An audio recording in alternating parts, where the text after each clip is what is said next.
Hello students. अब जो हम यहाँ अब एक नया हमारा चैप्टर स्टार्ट होगा, हिंदी का एक नया पार्ट स्टार्ट होगा जिसे हम गद्य खंड के नाम से जानते हैं। और ये गद्य खंड का पहला चैप्टर दो बैलों की कथा आज से शुरू होगी। ये जो प्रेमचंद द्वारा लिखी गई बैलों की कथा है, इसका मोरल सबसे पहले दिमाग में रखो, क्योंकि ये इसी मोरल के इर्द गिर्द पूरी कथा घूमती है। सबसे पहले ये है कि ये स्वतंत्रता जो हम ये उस टाइम की कहानी लिखी गई है जब हमारा भारत स्वतंत्रता के लिए स्ट्रगल कर रहा था।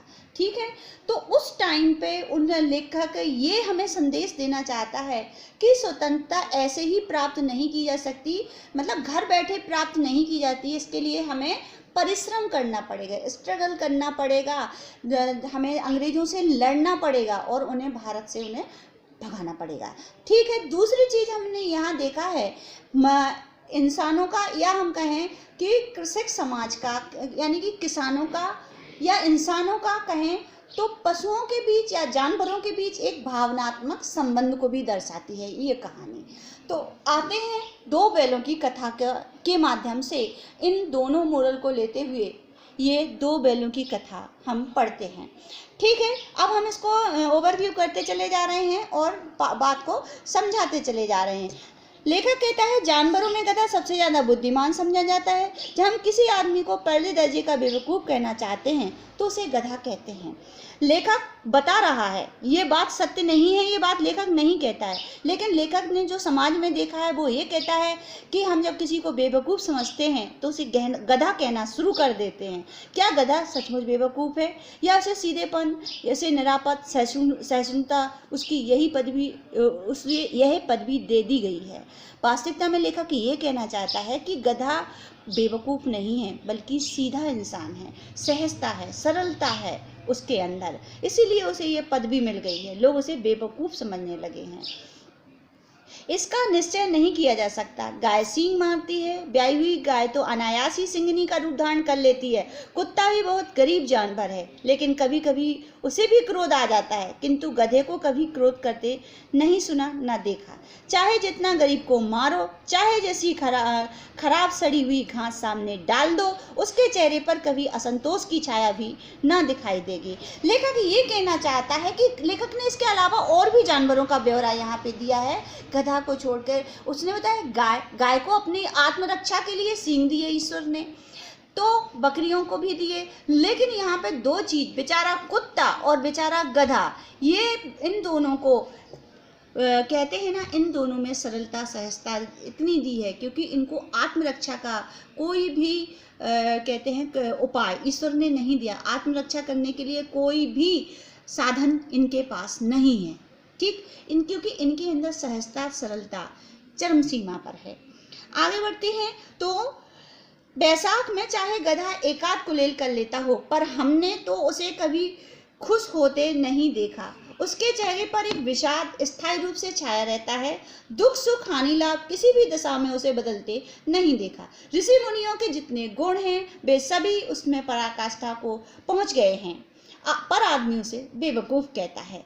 लेखक ये कहना चाहता है कि लेखक ने गधे का मूल्यांकन एक अलग तरीके से किया। वो कहता है गधे में ऋषि मुनियों वाले गुण हैं, जो सरलता है, जो सहजता है, वो आम इंसानों में नहीं होती है। हम लोगों के बीच ये चीज़ नहीं देखने को मिलती है। ये हमारे समाज में जो विद्वान वर्ग है, जैसे हम ऋषि मुनि, जिसका जो सांसारिक मोह माया से परे होते हैं, जो ऋषि मुनि होते हैं, जिन्हें ज्ञान होता है संसार का, उनके बीच देखने को मिलती है।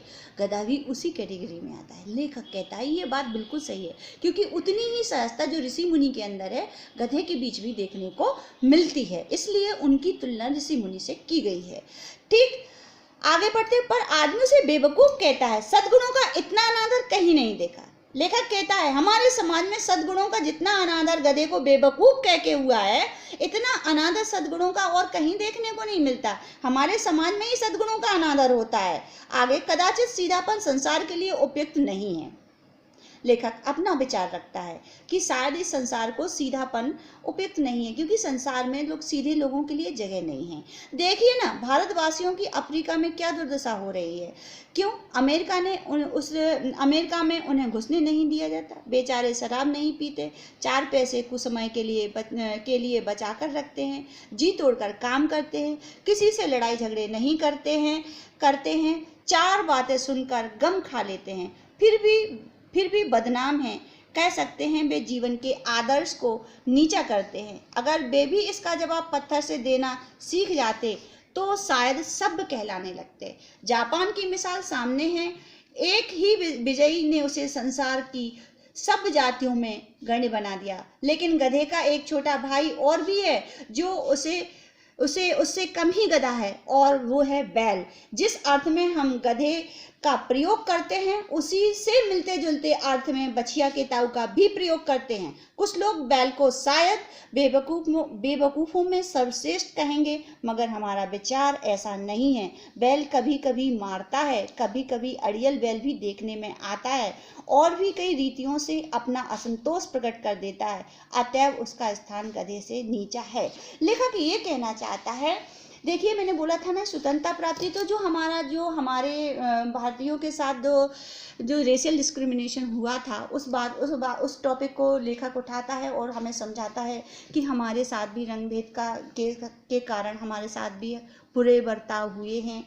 ठीक है, लेकिन क्या है, इन सब बातों से क्या है, वे जीवन के आदर्श को लेखक ये कहना चाहता है। सबसे पहले तो जो हमारे साथ हमारे समाज मतलब हम भारतीयों के साथ भी जो रेशियल डिस्क्रिमिनेशन हुआ है उसका उदाहरण प्रस्तुत करते हैं।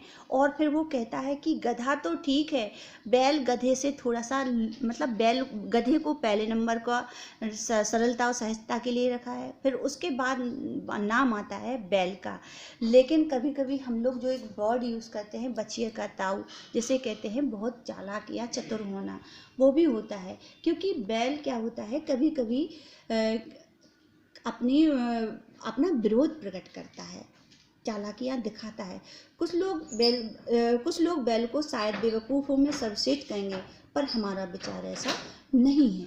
जो कि अभी बछिया के ताऊ वाले लेखक ये जो बछिया का ताऊ मुहावरा दिया है वो उन लोगों को चुप करने के लिए दिया है कि वो ये ना कहें कि बैल तो ये तो बैल बछिया का ताऊ भी तो मुहावरे में आता है। इसलिए इस बात को स्पष्टीकरण करके दिया गया है कि बैल में सरलता दूसरे नंबर पर है।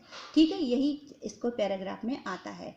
ठीक है, ये दोनों के लिए लेखक इस पैराग्राफ में ये बताना चाहेगा कि गधे को सहजता सरलता के मापदंडों के आधार पर पहले नंबर पर रखा जाता है और दूसरे नंबर पर आता है बैल। और ये कहानी जो हम अब इसका जो हमने मतलब होगी वो हमारे 2 बैलों के ऊपर आधारित कहानी होगी जिनके नाम होंगे हीरा मोती। यहाँ पे कोई हीरो हीरोइन नहीं होंगे, बल्कि बैल ही यहाँ पे ये दोनों बैल हीरो के रूप में अपना काम करेंगे, पूरी कहानी के नायक होंगे। इनके कंधों पर पूरी कहानी चलकर आगे बढ़ेगी। ठीक है, वो बड़ी मज़ेदार कहानी है जो कि हमारा नेक्स्ट वीडियो में हम इसको आगे का एक्सप्लेन करेंगे। ठीक है, बाय बेटा, टेक केयर।